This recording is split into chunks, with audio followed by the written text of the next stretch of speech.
পিউ, পিউ এসব কি হচ্ছে মা? কনকাঞ্জলির বিদায় হবে না মানে? এরকম কথা বলে না মা।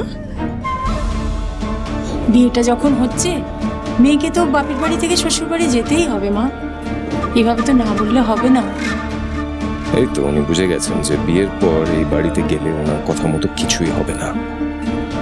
ওটা আমার বাড়ি, আমি যা চাইব তাই হবে। তাই উনি যেতে চাইছেন না, ওনার মাসি মেশোর সাথেই থেকে যেতে চাইছেন। ভাই এরকম করিস না, দেখ সবাই তো তোর যাওয়ার জন্য অপেক্ষা করছে। বল, তোর বিয়ে হয়ে গেছে, তুই চাইলেও ওই বাড়িতে না গিয়ে থাকতে পারবি না দি ভাই। ও মা, কষ্ট হচ্ছে? হ্যাঁ, আমরা জানি তো, আমরা জানি তোমার খুব খারাপ লাগছে। আচ্ছা তোমার কি মনে হয় আমাদের কষ্ট হচ্ছে না? আমাদেরও খুব কষ্ট হচ্ছে, কিন্তু কি করি বলো তো? এইটাই যে নিয়ম, বিয়ের পর সব মেয়েকে শ্বশুর বাড়ি যেতে হয়। এই দেখ না, আমিও তো এসছি। লক্ষ্মী মা আমার বায়না করে না। আচ্ছা আমি বলছিলাম যে ওনাকে প্লিজ জোর করবেন না। আমি ওনার ডিসিশনটাকে খুব রেসপেক্ট করি, আমি ওনার সাথে একমত।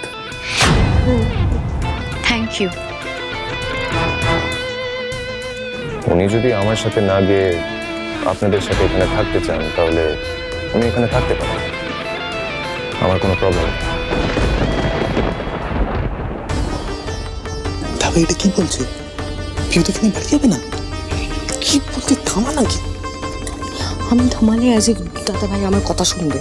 হ্যাঁ, তোর ভালো লাগে না, বাড়ির বড়রাও নেই, দিদিও চলে গেছে, এবার কি হবে? পিহু যদি না যেতে চায় তাহলে তো দাদা ভাই ফোর্স করবে না পিহুকে, কি হবে এবার? শুনছো, আমি বলছি কি, ওই এই তো আমি আপনার সাথে যাবো না ভাবে খুব আনন্দ পাচ্ছেন তাই না? হ্যাঁ, আমাকে সাথে না নিয়ে যেতে পারলেই তো আপনি আনন্দ পান।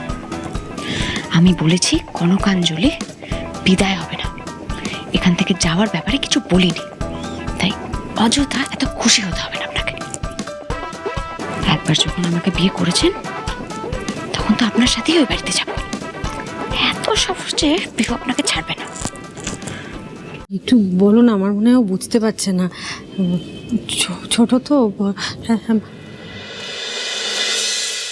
আমি শ্বশুর বাড়ি যাবো না বলিনি মাসি, আমি জানি একবার যখন বিয়েটা আমাকে করতে হয়েছে শ্বশুর বাড়ি আমাকে যেতেই হবে,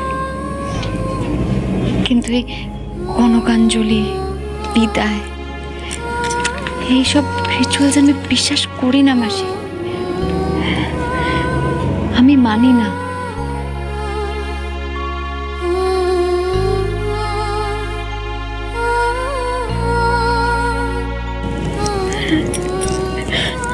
আমি মানি না যে এক মুঠো চাল ছুঁড়ে আমি তোমাদের ঋণ শোধ করতে পারবো। তোমরা ছোটবেলা থেকে আমাকে যেভাবে বড় করেছ সেই ঋণ আমি জীবনে কোনোদিনও কোনোভাবে শোধ করতে পারবো না মাসি।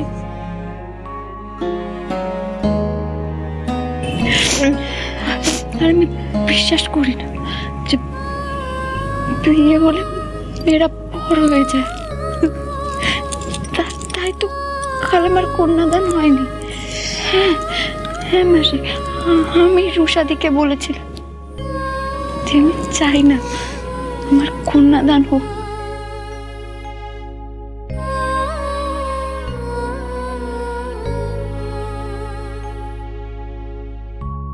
নতুন একটা পরিবার, নতুন একটা বাড়িতে যাচ্ছি আমি মাসি, সেখানে আমার কত নতুন সম্পর্ক হবে, কত নতুন ডাক হবে মাসি, কিন্তু তার মানে এই নয় যে তুমি, মিশু, আমার বোন, তোমাদেরকে আমি বিদায় জানাবো।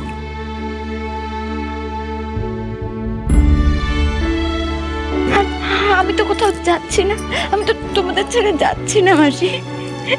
একটু একটু দূরে থাকবো, এই যা। তোমরা আর বৃষ্টি বাড়ির সবাই সবসময় আমার সাথে থাকবে, আমার মনের ভেতরে।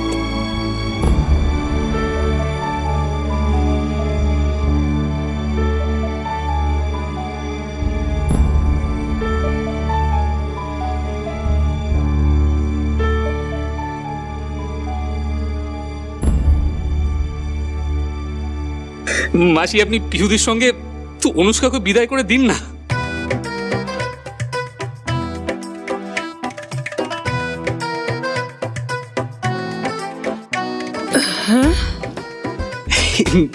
না মানে পিহুদি এত কান্নাকাটি করছে, কেউ একজন সঙ্গে গেলে তো পিহুদিরও ভালো লাগবে আর কি। হ্যাঁ হ্যাঁ বাবা, হ্যাঁ ও ঠিক কথা বলেছে কি গো। হ্যাঁ হ্যাঁ হ্যাঁ, অনুষার সঙ্গে গেলে পিহুর ভালো লাগবে। যাবে বোন, যাবে সঙ্গে তোর।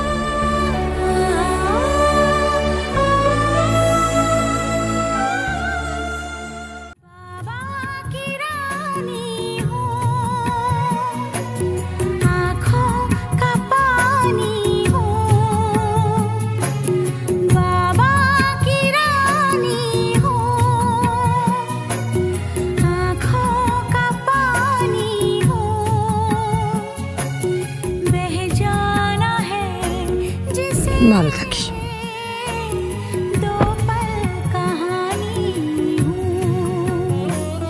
শোন, এসো এসো, আস্তে আস্তে মা, আস্তে।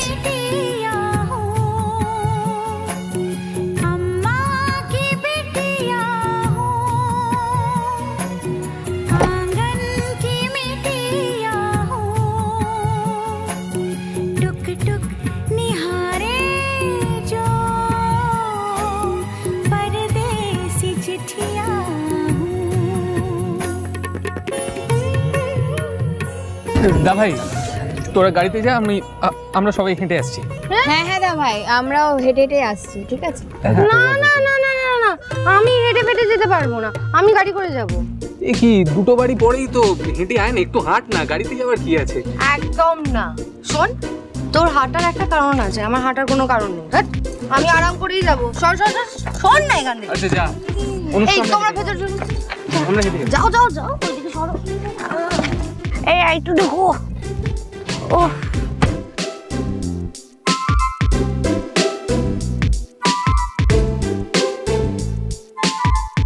ও ভাই, একটু চাপো না।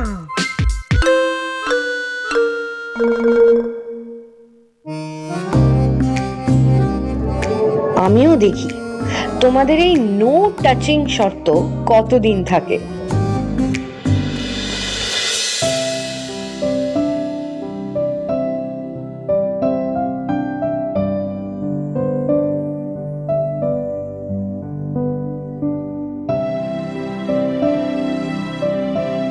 টাটা টাটা, চলো আমরা এগোই।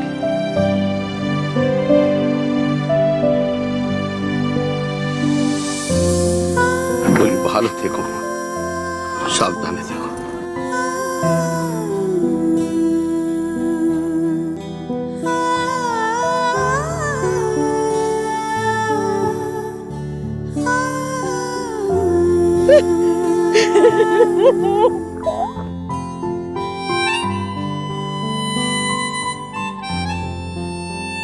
ওনাদেরকে ছেড়ে আসতে যখন এতটাই কষ্ট হচ্ছে, তখন ওখানেই থাকতে পারতেন। ওনারা সবাই খুশি হতো, আমিও খুশি হতাম।